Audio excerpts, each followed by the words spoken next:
شايفين الإبليك اللي ورايا ده؟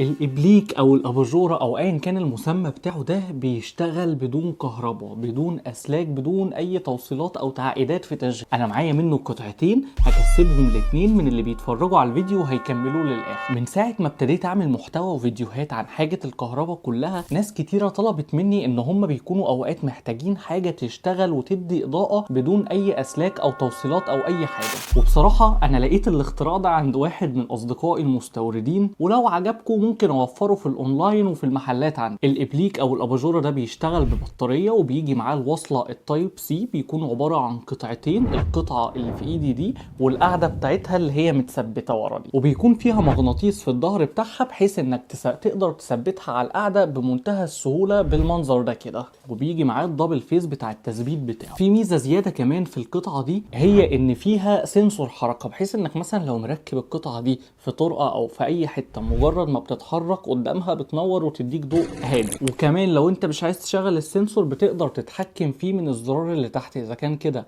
تشغل السنسور او انك تطفي وتشغل العكس الناحيه التانيه السنسور مش هيشتغل. اما بقى عشان تكون واحد من الاتنين اللي ممكن يكسبوا الجهاز ده، كل اللي عليك تعمله انك تعمل كومنت ومنشن لحد من صحابك، وتكون عامل اشتراك في القناه بتاعتنا على اليوتيوب. هنختار اتنين من الكومنتات هنكسبهم المنتجين دول بس كده. سلام.